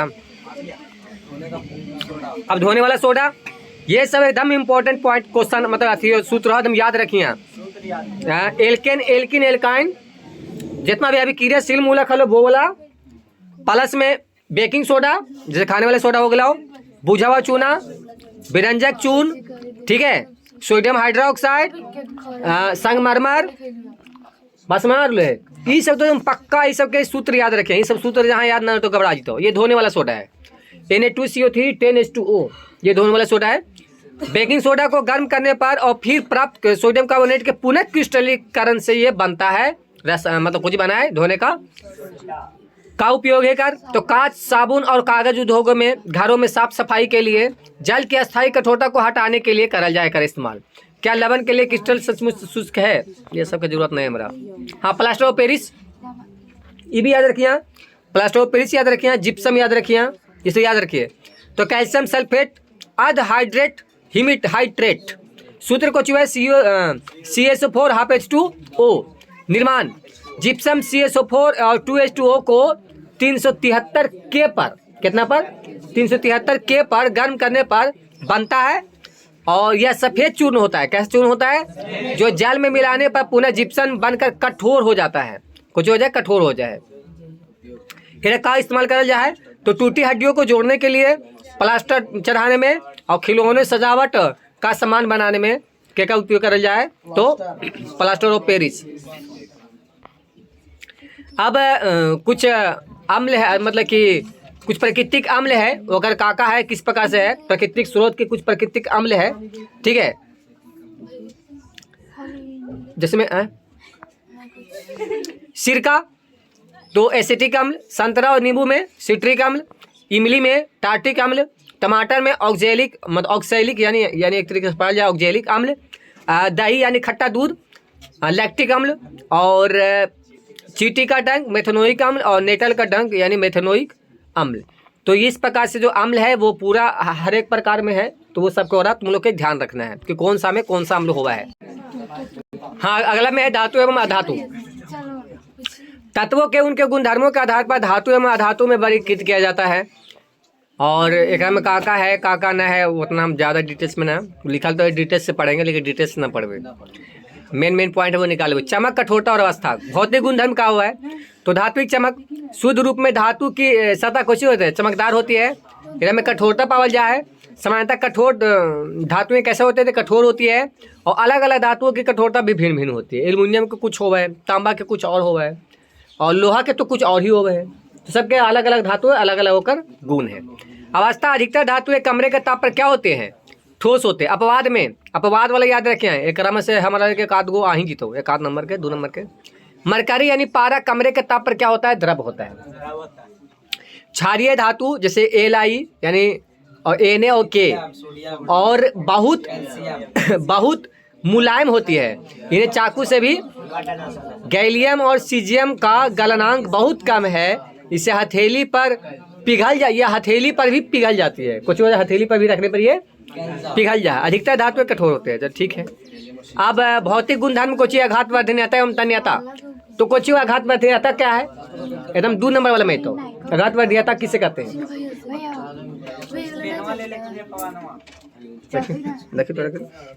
रखी ना चल दो, कहाँ चल लो। धातुओं को पीटकर पतली चादर बनाया जा सकता है, धातु को पीटकर पतली चादर बनाया जा सकता है। तो कुछ बोल जाए आघात बाध्यता। सोना तथा चांदी सबसे अधिक आघात वर्ध्य धातुएं हैं। तन्यता क्या बोल जाए? धातु को पतले तार के रूप में खींचने की क्षमता को तन्यता कहते हैं। और सोना सबसे अधिक तन्य हुआ है। एक से क्वेश्चन भी आ जीताओ, ये वेरी इंपॉर्टेंट भी डाल रहा हो कि 1 ग्राम सोने से 2 किलोमीटर लंबा तार बनाया जा सकता है। ये इंपॉर्टेंट ये है। अब भौतिक गुण और भी है, गुणधर्म उष्मा एवं विद्युत के चालकता। धातु में उष्मा तथा विद्युत के क्या होते हैं? सुचालक होते हैं। इनका गलनांक बहुत अधिक होता है। सबसेट चालक कौन है? सिल्वर तथा कॉपर, एकदम याद रखें। सबसेट चालक सबसे अच्छा, विद्युत का सबसे अच्छा भी हो भाई ये। उष्मा के कुचालक लेड तथा मरकरी उष्मा के कुचालक होगा है। विद्युत तार पर पीवीसी या रबर की परत होती है, कुचालक होने का कारण यही है। जैसे तार वगैरह होगा ना ऊपर से, इस प्रकार से। ध्वनिक गुण क्या है? सोनोरस। क्या कभी कभी लिख देता हूँ ध्वनि कितना लिखता हूँ, कभी कभी सोनोरस लिख देता हूँ। है ठीक है, बंद कर रखो वहाँ पे, बंद कर डिस्प्ले बंद कर, बंद करना, बंद हो लू रखो भाई। तो ध्वनिक गुण का है? तो धातु कठोर सतह से टकराने पर आवाज उत्पन्न करती है। देखिए हम कुछ बोलते लिया ना कि कभी कभी ध्वनि पूछता हो, ध्वनिक, तो कभी कभी सोनोरस इंग्लिश वाला बड़ा बोल देता हो, यहाँ पे लिख देते हो कि सोनोरस क्या है, इंग्लिश वाला चीज पूछ देता हो, और रहता ये ध्वनिक वाला ही बात। ठीक है, तो धातुएं कठोर सतह से टकराने पर आवाज उत्पन्न करती है, इसलिए स्कूल की घंटी धातु की बनी होती है। एक और भी का गुणधर्म हुआ है, अधातुएं या तो ठोस या गैस होती है। धातु का हुआ है या तो ठोस हुआ है या तो कुछ हुआ है। अपवाद में ब्रोमीन है जो द्रव है। ब्रोमीन कुछ है द्रव। आयोडीन अधातु होते हुए भी कैसा होता है? चमकीला होता है। कार्बन का प्रूफ, तो कार्बन के 2 गो प्रूफ हो गए। कौन कौन? एगो हीरा एगो ग्रेफाइट। हीरा सबसे कठोर प्राकृतिक पदार्थ है और गलनांक बहुत अधिक है। ठीक है, बहुत ज्यादा अधिक हुआ है गलनांक। और ग्रेफाइट का और विद्युत का कौन हुआ है? सुचालक होता है। धातुओं के रासायनिक गुणधर्म का हुआ है, तो लगभग सभी धातुएं ऑक्सीजन के साथ में मिलकर धातु ऑक्साइड बनाती है। धातु ऑक्साइड की प्रकृति समानता क्षारकीय होती है। धातु ऑक्साइड के प्रकृति कैसा हुआ है? कैसा हुआ कर? तो क्षारकीय हुआ है। धातु अगर ऑक्सीजन के साथ में रिएक्ट करते तो धातु कुछ बनाते हैं, ऑक्साइड बनाते हैं। ठीक है, कुछ बोल वो इतना वही से बना होता है। सेट एक ही है,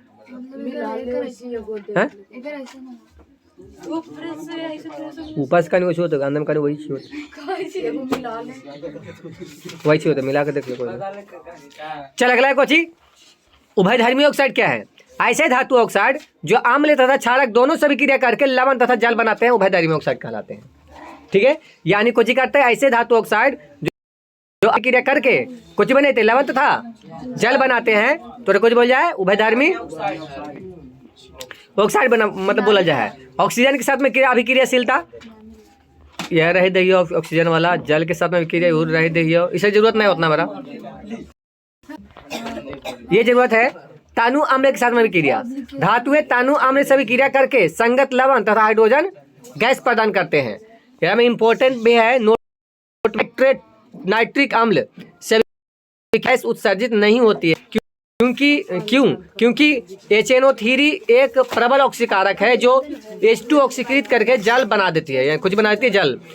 अपवाद में MgMn अति तनु और HNO3 के साथ में H2 गैस, H2 कुछ होता है गैस देता है।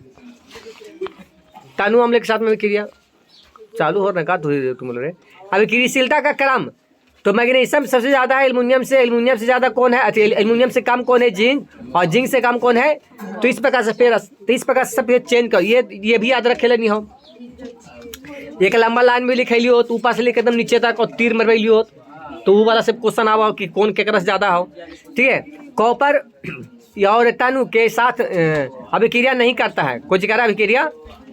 अब एक अगला है कि सक्रियता श्रेणी किसे कहते हैं, कुछ बोला सक्रियता श्रेणी किसे कहते हैं। तो यह वह सूची है जिसमें धातुओं की क्रियाशीलता को अवरोही क्रम में व्यवस्थित किया जाता है। अधिक अभिक्रियाशील धातु कम अभिक्रियाशील धातु को उसके लवण विलयन से विस्थापित कर देती है। धातु प्लस लवण विलयन प्लस धातु। सक्रियता श्रेणी एकदम याद रखिए बढ़िया से, जैसे पोटेशियम है, सोडियम है, कैल्शियम है, मैग्नीशियम है, सिल्वर है, ठीक है। सबसे अधिक अभिक्रियाशील ऊपर और सबसे कम अभिक्रियाशील नीचे। तो इस प्रकार से सब दिले हो तुम आराम से, और देख लिया ना तो ये वाला से देखवा था देखवा नहीं तो वहाँ पे और लिखा वाला हलो हमारे और में से देख सकनी है। धातु एवं धातु में कैसे भी क्रिया करते हैं तो अब देखिए ये सब नहीं पूछता, ठीक है। देख इससे जो क्वेश्चन हो ना, तो क्वेश्चन है कि खनिज क्या होता है। मिनरल्स पृथ्वी की भूप्रपट्टी में प्राकृतिक रूप से पाए जाने वाले तत्वों या यौगिकों को खनिज कहते हैं, और कुछ बोल जाए खनिज बोला जाए, ठीक है। वे खनिज जिनमें धातु का निष्कर्षण लाभदायक होता है उसे अयस्क बोलते हैं, और कुछ बोल जाए अयस्क बोला जाए। गैंग एकदम तीनों एकदम याद रखिए बढ़िया से, एकदम तीनों एकदम बढ़िया से याद रखिए, एकदम तीनों के तीनों खनिज, अयस्क और गैंग एकदम तीनों बढ़िया से याद रखिए। तो अयस्कों में मिली मिट्टी, रेत जैसी अशुद्धियों को गैंग कहते हैं। वे खनिज जिनसे धातु निष्कर्षण का लाभदायक होता है ऐसा कहलाता है। पृथ्वी की भूप्रपट्टी में प्राकृतिक रूप से पाए जाने वाला तत्व या यौगिक को क्या कहते हैं, खनिज कहते हैं। तो एकदम पक्का याद रखें वाला तीनों के, ठीक है। अब एक अलग अलग प्रकार है सक्रियता श्रेणी। हाँ ये वाला हम बोल रहे जखनी से, देख सबसे अधिक अभिक्रियाशील ऊपर है, ठीक है, सबसे कम कहाँ पे है, नीचे है। तो इस प्रकार से हम वहाँ भी लिखवा देंगे तुम लोग के कॉपी में भी, तो अपना वो देख लेते हैं बढ़िया से।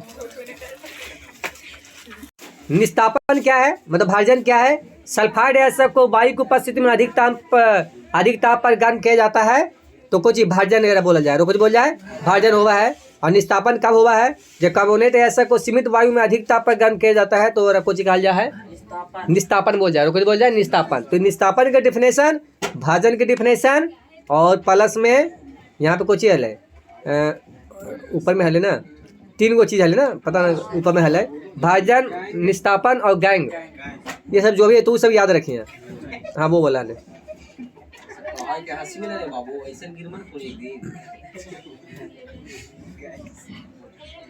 प्रोजेक्टिव में कि संक्षारण से सुरक्षा कैसे हो सकता है। तो पेंट करके, तेल लगाकर, ग्रींज लगाकर, या सदलेपन कुछ बोल जा है।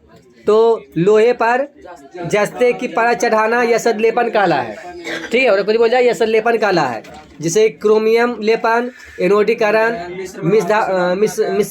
मिश्रातु ना होता है बनाकर, मतलब मिलाकर, किस प्रकार से भी मिश्र धातु का हुआ है, क्या बोल जाए दो या दो से अधिक धातुओं को मिलाया जाए ना तो कुछ बोल जाए मिश्र धातु बोल जाए, ठीक है। शुद्ध सोना 24 कैरेट का बहुत नर्म होता है। आभूषण बनाने के लिए 22 भाग सोने में 2 भाग तांबा या चांदी मिलाकर इसे कठोर बनाया जाता है। इसे 22 कैरेट सोना होता है। कितना कैरेट हो गए, 22 कैरेट हो गए। कर ध्यान रखिए, आधा घंटा टाइम है, पता आधा घंटा में होगा कि ना होगा।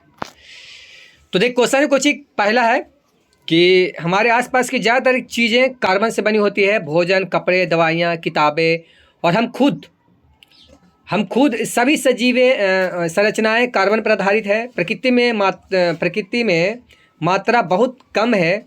इतनी कम मात्रा में होकर भी इतना ज़रूरी क्यों है, चलो पता करते हैं, मतलब जो भी है। भूप्रपट्टी में खनिज के रूप में केवल 0.02% और वायुमंडल में CO2 के रूप में कितना पावल जाए, कार्बन कितना पावल जाए, 0.03% ये पावल जाए।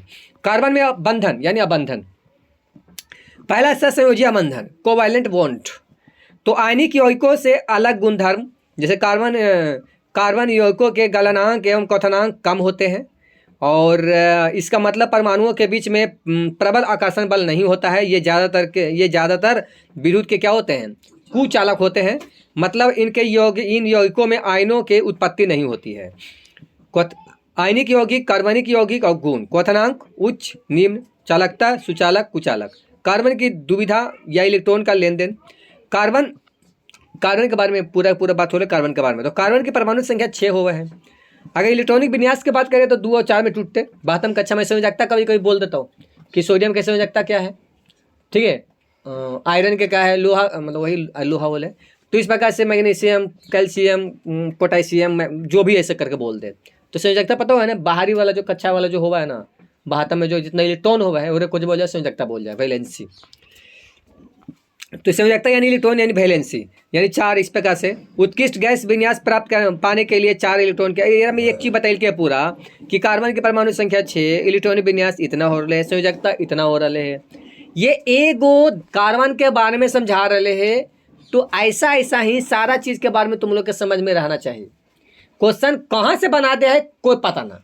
क्वेश्चन हो सकता है डायरेक्ट निकाल दे तो मैग्नीशियम के निकाल दे को, ठीक है। अब मैग्नीशियम के बारे में पूछ दे को कि बताए कि संयोजकता कितना हुआ है, तो याद ना हो तो मार दे में 3, ठीक है। तो ऐसे थोड़ी हो गए, पूरा सब चीज़ याद रहे पर, तो इसमें सोडियम मैग्नीशियम, तो मैग्नीशियम 12 में, तो 12 में यानी 2 होले। तो इस प्रकार सब याद रखे पर, तो ध्यान में रखे पर। तो अगर वो चीज़ नहीं रह लिया तो फिर और से नंबर घटता हो। देख कभी कभी पूछ दे तो कि बताइए मतलब कि 20 में है तो कोची हुआ है, 25 में है तो कोची हुआ है, परमाणु क्रमांक वाला में वैसे करके बोल दो, तो वैसे भी तो वो वाला याद होना चाहिए। 30 तक तो पक्का याद रहना चाहिए। ऐसे तो याद तो पूरा होना चाहिए, लेकिन 30 तक जरूरी याद रहना चाहिए। अब यहाँ पे और भी इस प्रकार से देले है, आपको रिएक्शन कर रहे हैं, आप कैसे खो रहे हैं, उतना रहने दीजिए, सब जरूरत ना है पूछा है, इसलिए हम यहाँ पे सब नहीं बतावे थे। जो जरूरत रहते वो हम बता देवे। कार्बन अपने संयोजकता इलेक्ट्रॉनों की साझेदारी दूसरे परमाणु के साथ में करता है। 2 परमाणु के बीच में इलेक्ट्रॉन के एक युग्म में साझेदारी से बनने वाले अबंध संयोजी अबंध कहलाते हैं। ये यौगिक विद्युत के कुचालक होते हैं क्योंकि आवेशित कण नहीं बनते हैं। ये सभी जरूरत नहीं हमारा, ठीक है। अभी जरूरत का है, हाँ, हीरा के बारे में थोड़ा पढ़ाई कर ले। प्रत्येक कार्बन 4 अन्य कार्बन परमाणुओं से आबंधित दृढ़ त्रिआमी संरचना होती है।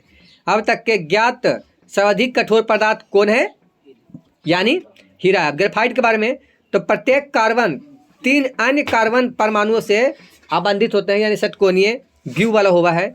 ये परतदार संरचना चिकना एवं फिसलनी हुआ है। ये या विद्युत का कुछ हुआ है, ग्रेफाइट हुआ जो विद्युत के सुचालक, और हीरा हुआ जो कुछ हुआ है कुचालक हुआ है। फुलेरिन का है तो C60 फुटबॉल के रूप में व्यवस्थित होता है, ठीक है, फुलेरिन। अब है कार्बन की सर्वोत्तमुखी प्रकृति क्या है, श्रृंखलन गुण क्या है। कार्बन में कार्बन के ही अन्य परमाणु के साथ में आबंधन बनाने की अद्वितीय क्षमता होती है। तो जो इस प्रकार से आबंधन बना हुआ है, चैन के रूप में बना हुआ है ना, तो वजह को श्रृंखलन गुण पावल जा है। इसमें लंबी श्रृंखला, शाखित श्रृंखला या बलाय बनते हैं, ठीक है। कार्बन अबंध अत्यधिक प्रबल और अस्थायी होता है। कुछ हुआ है कार्बन अधिक प्रबल हुआ है और कुछ हुआ है अस्थायी हुआ है। इन 2 गुणों के कारण कार्बन के लाखों यौगिक होते हैं। ये 2 गुण के चलते कुछ हुआ है कार्बन के लाखों, हाँ, यौगिक हुआ है। यौगिक यानी अलग अलग प्रकार के मिल के बन जाए। अब जरा में सी रहता तो वो यौगिक हो गए, कार्बन के यौगिक हो गए, जो भी उस प्रकार से बन जाए। चतुस्संयोजकता क्या है, कार्बन की संयोजकता 4 होती है। कार्बन की संयोजकता कितना हुआ है, 4 हुआ है। या 4 अन्य परमाणुओं के साथ में अबंध बनाता है, जिसमें कि यहाँ पर लिखल है C लिखल है, H लिखल है, यानी carbon, hydrogen, oxygen, nitrogen, sulphur, chlorine, इस प्रकार से सब अलग अलग है। मेरा साथ में कुछ अबंध बना हुआ है। कार्बन यौगिकों का वर्गीकरण कैसे किया जाए। संतृप्त यौगिक, कार्बन परमाणुओं के बीच केवल एकल बंधन होते हैं, ये अधिक अभिक्रियाशील नहीं होते। अब ये इस प्रकार से एथेन। अब ये सब जो बात आ गलो ना, एथेन मेथेन, ये सब जो पूरा हो रहा है ओकरो ध्यान में रखना जरूरी है, काहे कि ओकरा से भी क्वेश्चन बहुत सा है। बोल दे तो दूसरा चीज़ लगा देता और अल्कोहल के मूलक लगा दिल का, बोल दे तो बताइए कौन सा सूत्र बना। तो इस प्रकार से बनावले भी, अब बनावले हम तुम लोग के सिखैली है, ठीक है। तो संतृप्त, अभी पर कुछ संतृप्त यौगिक का हुआ है तो तू बताइए अभी। असंतृप्त, कार्बन परमाणु के बीच में द्वि या त्रिअबंध होता है तो उसे असंतृप्त यौगिक कहते हैं। एकदम याद रखें ये वाला बात। संतृप्त यौगिक केरा बोलवे, जब कार्बन परमाणु के बीच में केवल एक ही बंध रहते ना तो बोलवे संतृप्त यौगिक, और कुछ बोले जाते संतृप्त यौगिक। लेकिन कार्बन परमाणु के बीच में अगर 2 बंध बना लेता है, चाहे तो त्रिबंध बना लेता है, तो ये कहलाए लगते कुछ असंतृप्त यौगिक। और संतृप्त यौगिक की तुलना में अधिक अभिक्रियाशील होते हैं। ये जो असंतृप्त हुआ है ये अधिक अभिक्रियाशील हुआ है। कौन, असंतृप्त यौगिक। कब बना है, जब रिएक्शन करते समय, रिएक्शन ना मतलब कि बंधन बनाते समय अगर 2 बंध से बनल के है, 2 बॉन्ड हो रहे है या त्रिबॉन्ड हो रहे है, तो असंतृप्त यौगिक होते वो। कैसा यौगिक कह लेते वो, असंतृप्त यौगिक कह लेते हैं। और ये जो असंतृप्त यौगिक हुआ है वो संतृप्त यौगिक से ज़्यादा अभिक्रियाशील हुआ है, ठीक है। ये एकदम बढ़िया समझना जरूरी है। चल एल्केन एल्किन एल्कान एकदम इम्पोर्टेंट हो एकरा लिए तो एक तो तुम कभी हो ही नहीं सको कि कभी पूछो ना, हमेशा पूछा हो। इस बार नहीं कह सकलियो है लेकिन हमेशा पूछा हो तो वो हिसाब से देख रही है कि रखना है दिमाग में। एल्किन इनमें कम से कम एक द्विअबंध होता है, एक या द्विअबंध होता है, ठीक है। और एल्काइन इनमें कम से कम त्रिअबंध होता है। तो बताइए तो अगर एल्किन है, अगर दो बंध है तो एरा हम कोची बोलबे, असंतृप्त बोलबे कि संतृप्त बोलबे? पक्का कि असंतृप्त हाइड्रोकार्बन बोलबे, कच्ची बोलबे असंतृप्त, काहे कि दू गो होले ना, कम से कम दू गो होबे या दू गो से ज़्यादा होबे बॉन्ड, तो अरे बोले कोची असंतृप्त हाइड्रोकार्बन, तो असंतृप्त ही है। तो ये भी वस्तु उस प्रकार से वो वाली इमेज है, वो वाली इमेज है, दोनों कुछ असंतृप्त है। श्रृंखलाएं या शाखाएं एवं वलय, तो कार्बन कंकाल अलग अलग तरह के हो सकते हैं, यानी जो बनाने का प्रक्रिया अलग अलग हो सकते हैं। सीधी श्रृंखलन, शाखी श्रृंखलन और वलय 3 प्रकार से हो रहे हैं। ब्यूटेन, आइसोब्यूटेन और साइक्लोहेक्सन, ये सब अलग अलग प्रक्रिया से बन रहे हैं। संरचनात्मक समानता क्या है ये याद रखिए, समान आणविक सूत्र लेकिन भिन्न संरचना वाले यौगिक के बोल जाए संरचनात्मक समावयव, आइसोमर्स, ठीक है। तो आइसोमर्स का है तो समान आणविक सूत्र लेकिन भिन्न संरचना वाले यौगिक संरचनात्मक समवाय कहलाते हैं। जैसे ब्यूटेन और आइसोब्यूटेन दोनों का सूत्र C4H10 ऐसा कुछ तो हुआ है। फिर अगला में है प्रक्रियात्मक समूह। क्या है?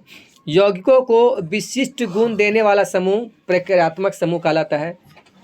हाइड्रोकार्बन श्रृंखला में हाइड्रोजन को प्रतिस्थापित करने वाले विषम परमाणु या परमाणुओं के समूह, यह समूह यौगिक को विशिष्ट गुणधर्म प्रदान करते हैं। ये गुण कार्बन श्रृंखला की लंबाई पर निर्भर करते हैं।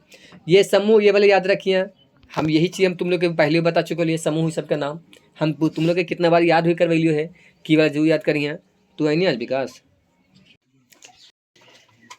तो एक हमें alcohol, O single bond OH, aldehyde, ketone, carboxylic अम्ल, तो ये सब भी याद करने का है। इसे भी पूछते हैं डायरेक्ट। एक श्रृंखलन कई व्यक्तित्व, यानी मान लीजिए हमारे पास में 3 कार्बन की प्रोपेन श्रृंखला है और अलग अलग प्रक्रियात्मक समूह जोड़ने पर अलग अलग यौगिक बनते हैं, जिसमें H3C, CH2, CH3 इस प्रकार से बन रहे हैं। हेलो एल्केन, अल्कोहल, कार्बोक्सिलिक अम्ल इस प्रकार से बन रही है। समूह बदला, गुण बदला, समूह बदल जाए तो गुण भी होकर कुछ हुआ है बदल जाए। समूह यानी कोची बोल रहे ई वाला बोल रही है, देखिए इस देखिए सब अलग अलग जुट रहे, अलग अलग जुट रहे, अलग अलग जुट रहे, तो सबके गुण भी तो बदल गए, सब बदल जीते। फिर समजातीय श्रेणी क्या है? तो यौगिकों की डिफिनेशन एकर, यौगिकों की ऐसी श्रृंखला जिसमें कार्बन श्रृंखला में स्थित हाइड्रोजन को एक ही प्रकार के प्रक्रियात्मक समूह प्रतिस्थापित करता है, समजातीय श्रेणी कहलाता है। विशेषता कुछ है, सभी सदस्यों का सामान्य सूत्र एक ही होता है। किन 2 क्रमागत सदस्यों में single bond CH2 single bond इकाई का अंतर होता है। आणविक द्रव्यमान में 14U, ठीक है, का अंतर होता है। रासायनिक गुणधर्मों में अत्यधिक समानता होती है, भौतिक गुणधर्मों में क्रमिक परिवर्तन होता है। किसी भी सदस्य का सूत्र पता कैसे करें? जिसमें एल्केन, तो एल्केन में देखिए n = 1 रखी तो 1 यहाँ पर रखता है तो हो तो ये कुछ न तो बनते ना 1 रखवाए, एकदम लिखा है very important for exam purpose, यानी n = अगर 1 रखवाए, देख यहाँ पे 1 रख में तो किसी प्रकार का तो कोई ना कोई चीज़ तो बनते प्राप्त होते हैं यहाँ पे इस प्रकार से। तो वो भी देख में तो एल्केन वाला हो गलो, समूह कर एल्किन वाला भी हो गलो। ये जो 3 गो सूत्र है ना एकदम बिल्कुल स्टार हो, ठीक है।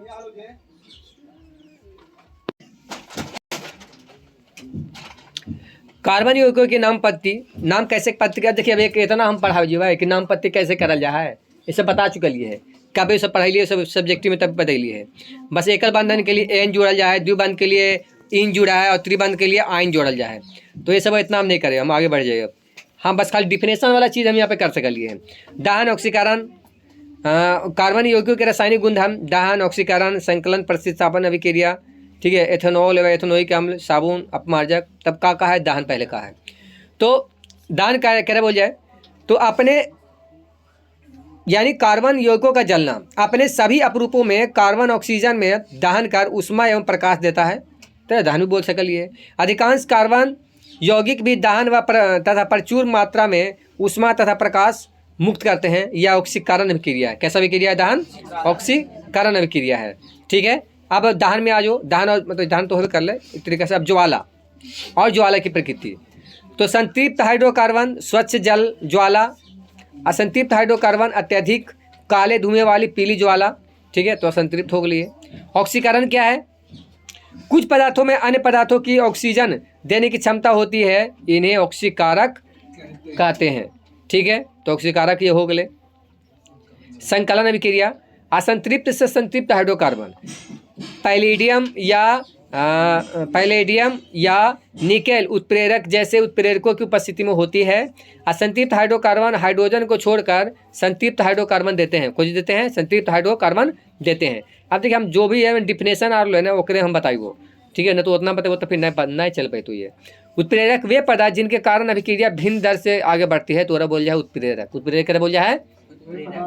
तो वे पदार्थ जिनके कारण अभिक्रिया भिन्न दर से आगे बढ़ती है तो उसे उत्प्रेरक कहते हैं। हाइड्रोजनीकरण एक अनुप्रयोग। अब हाइड्रोजनीकरण के नई प्रक्रिया बताइए, बस इधर आगे बढ़ जाइए। यहाँ नोट पॉइंट भी याद रखिए। जंतु वसा स्वास्थ्य के लिए हानिकारक माने जाते हैं। असंतृप्त वसा वाले तेल बेहतर होते हैं, असंतृप्त वाले कुछ तेल कुछ हुआ है बेहतर हुआ है। प्रतिस्थापन अभिक्रिया क्या है? हाँ ये ठीक है, इससे तो और बता लियो। संतृप्त हाइड्रोकार्बन की अभिक्रिया, संतृप्त हाइड्रोकार्बन अत्यधिक अनिभिक्की, कुछ गलती लिखा है यहाँ पे, अनिभिक्कीय होते हैं, कुछ गलती लिखा है वहाँ पे। सूर्य के प्रकाश की उपस्थिति में क्लोरीन का संकलन होता है। क्लोरीन एक एक करके हाइड्रोजन परमाणुओं का क्या करता है? तो प्रतिस्थापित करता है। और भी है महत्वपूर्ण यौगिक। एथेनॉल के बारे में बात कर ले हैं तो कमरे के ताप पर अवस्था में द्रव अवस्था में होता है। अल्कोहल, इस सामान्यतः अल्कोहल कहा जाता है। अच्छा विलायक होता है। कैसा विलायक हुआ है? अच्छा विलायक होता है। उपयोग tincture, iodine, cough syrup, tonic आदि में होता है। जल में किसी भी अनुपात में क्या होता है? जल में किसी भी अनुपात में घुलनशील होता है। एथेनॉल की अभिक्रिया, तो एथेनॉल अब अभिक्रिया छोड़ दे, ये सब देख लिया ना तो थोड़ा बहुत। एस्टरीकरण क्या है? एस्टरीकरण क्या बता दिए।